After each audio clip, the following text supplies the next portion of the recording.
Bunda Teresa dari Kalkuta adalah sosok perempuan yang dulunya dikenal dengan nama Agnes Bonciasiu. Pada tanggal 26 Agustus 1910, beliau lahir di Skopje, Makedonia. Agnes adalah nama baptis yang diberikan orang tuanya. Orang tuanya bernama Nicole dan Drenville. Ia tinggal dengan seorang saudari perempuan dan seorang saudara laki-laki bersama ibunya. Sang ayah meninggal pada saat Agnes berusia 8 tahun karena keracunan akibat peperangan yang dialami. Walau keluarganya sangat berkecukupan, Ibunda Agnes mengajarkan untuk tetap berbagi, karena kebahagiaan dapat dimulai dari kesederhanaan sekecil apapun dan niat yang diharapkan. Hingga kini, nama Bunda Teresa sangat dikenal banyak orang karena perbuatan demi mengangkat martabat manusia dengan cinta kasih yang ikhlas. Dari kecil, Teresa selalu meneladani ibunya. Ibu Teresa, Drenville, merupakan penganut agama Katolik yang taat. Setiap pagi, ia mengikuti misa bersama anak-anaknya, serta mewujudkan cinta kasih dengan menolong tetangga yang miskin. Baginya, semua orang adalah anak-anak Tuhan yang harus menjadi saudara antar satu sama lain. Bahkan, setiap orang yang sedang berada di jalanan dipanggil ke rumah untuk makan bersama. Dan sesaat akan pulang, mereka diberikan pakaian. Sang ibu selalu rendah hati dan berhemat dalam segala hal. Awalnya, Agnes tidak suka akan hal itu. Namun setelah ia tahu hal tersebut demi membantu orang dalam kesulitan, ia menjadi sadar kalau berbagi dengan orang lain merupakan sesuatu yang membahagiakan. Kebahagiaan di keluarga ini menumbuhkan semangat cinta kasih dan kerjasama yang kuat dalam menjalankan perintah Tuhan. Seiring beranjak dewasa, hatinya tergerak untuk menjadi biarawati karena landasan suka menolong orang lain. Dari sinilah cinta tanpa syarat ia kenal untuk mendapatkan kasih hingga dibagikan kepada sesama. Dalam menanggapi panggilan Tuhan, Agnes selalu melakukan yang terbaik seperti mengikuti pembelajaran dengan tekun, berlatih menyanyi di gereja, dan melakukan ziarah setiap tahunnya. Pada tanggal 15 Agustus 1928, hari Bunda Maria diangkat ke surga, Agnes berdoa dan hatinya mendapat ketukan untuk mengabdi pada Tuhan dan orang-orang di sekelilingnya. Dari dalam hatinya, Agnes bahagia bisa bertemu dan berdevosi bersama Santa Maria. Untuk itu, dia meminta izin kepada keluarga agar mencapai panggilannya. Awalnya, sang ibu tidak percaya karena Agnes baru berusia 18 tahun. Masih terlalu muda untuk menerima panggilan Tuhan.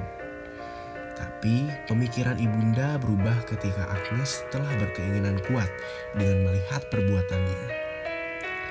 Suatu prinsip yang tidak pernah dilupakan oleh keluarga ini ialah jika mengerjakan tugas Tuhan secara sepenuh hati dan yakin Tuhan ada di sisi mereka, maka tidak akan sulit.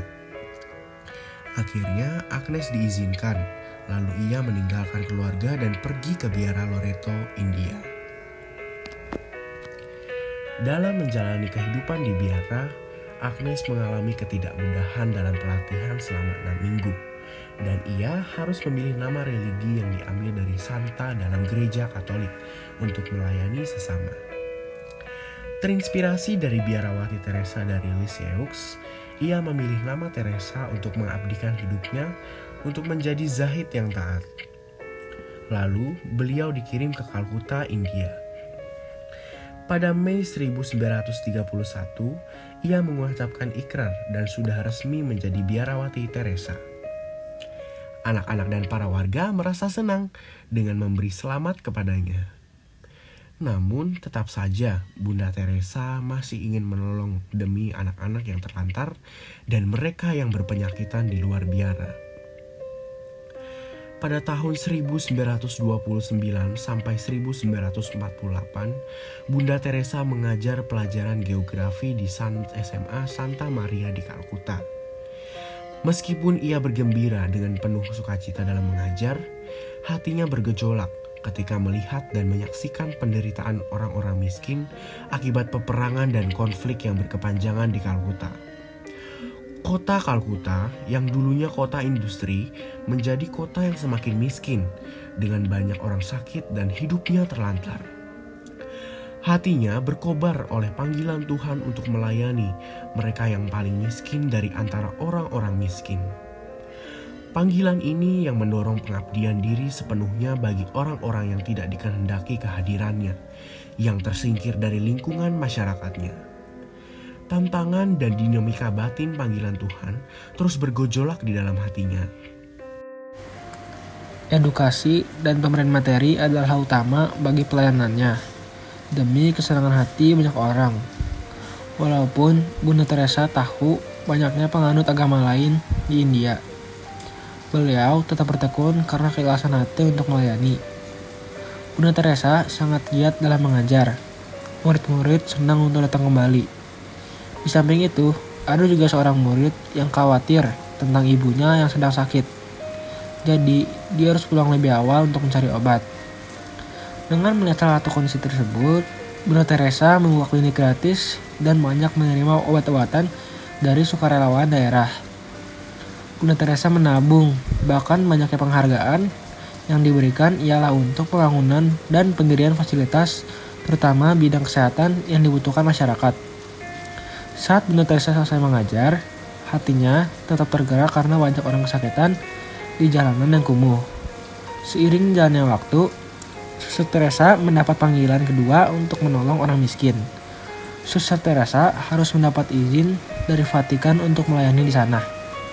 Dengan bantuan uskup di Kalkuta, Bunda Teresa mendapat izin untuk melayani di luar biara.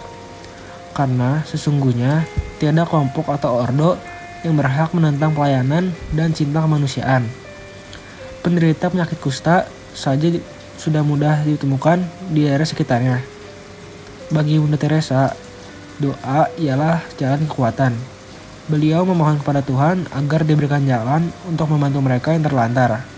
Akhirnya, beliau tinggal bersama para penduduk Kalkuta dan mulai berdinamika mewujudkan panggilannya.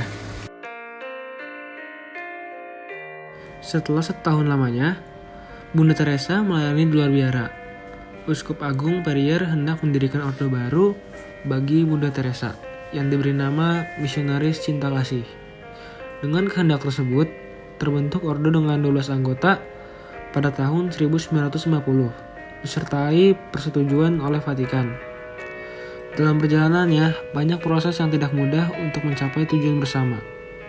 Dimulai dari kekurangan obat-obatan dan pasien yang banyak terlantar di jalanan karena kondisi yang tidak menentu. Penyakit kusta dan TBC sangat marak ditemukan di Kalkuta. Banyak pihak yang menentang Bunda Teresa karena pelayanannya seakan menggiring masyarakat untuk beragama Katolik. Hal tersebut sempat membuat Bunda Teresa gelisah. Padahal Bunda Teresa hanya ingin membantu dan seluruh pengabdiannya adalah perwujudan panggilan pada Tuhan.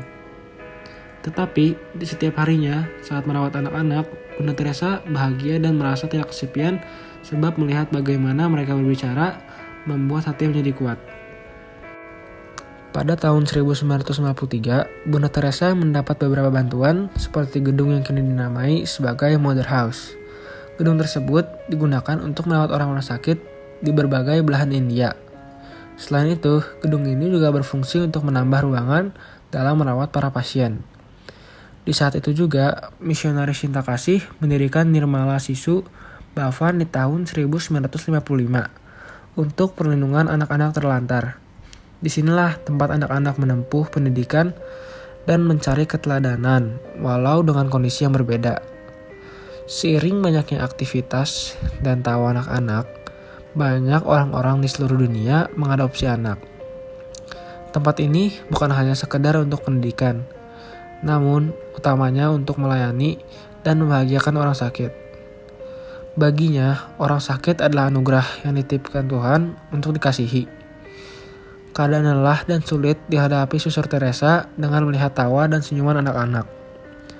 Maka, beliau perlu membahagiakan mereka.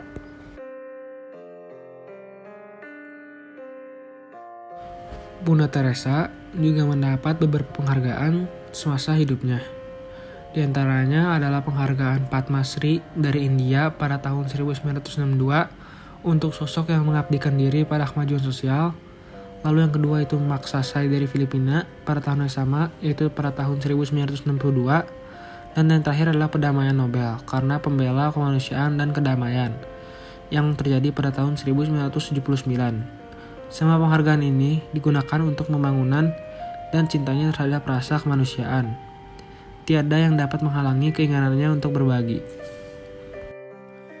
Bunda Teresa hidup bersama orang-orang yang berada di tempat paling rendah hingga senasib dengan kekurangannya. Kini, misionaris cinta kasih pun aktif di 133 negara. Suster Teresa mencontohkan pengabdiannya di Kalkuta, India. Namanya dikenal Bunda Teresa dari Kalkuta. Pada tanggal 5 September 1997, Bunda Teresa meninggal dunia karena penyakit jantung. Seumur hidupnya, beliau telah menyalakan lilin-lilin kehidupan untuk orang-orang yang berkekurangan. Ia menutup mata di tengah rasa berkabung, namun peduli dengan sepenuh hati. Misionaris terus melanjutkan harapan Bunda Teresa untuk mewujudkan keindahan sukarela dan berbagi melalui cinta penuh pengorbanan di berbagai belahan dunia. Cinta kasih tanpa pamrih telah menghasilkan beragam nilai luhur. Bunda Teresa mengajarkan kita semua untuk bertekun dalam mewujudkan harapan dan keinginan baik. Selain itu, tidak melupakan keadaan sesama kita. Bunda Teresa menyadari makna sesungguhnya kerja sukarela saat melihat ibunya membantu orang lain. Harapan tidak akan mudah didapat begitu saja jika tidak ada pengorbanan di dalamnya. Tidak lupa untuk selalu mengandalkan Tuhan dan membantu sesama walau sesederhana apapun. Karena cinta yang besar ialah rasa sukarela siapapun untuk mewujudkan kedamaian.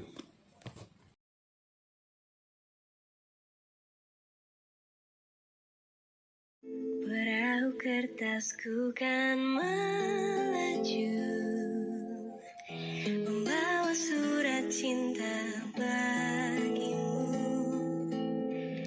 Kata-kata yang sedikit gila, tapi ini adanya. Perahu kertas mengingatkanku betapa ajaib hidup. One evening, a gentleman came to our house and said, "There is a Hindu family with 8 children, have not eaten for a long time. Do something for them." And I took rice and I went immediately. And there was this mother, those little ones' faces, shining eyes from sheer hunger. She took the rice from my hand. She divided it into 2 and she went out. When she came back, I asked her, "Where did you go? What did you do?" And one answer she gave me, "They are hungry also."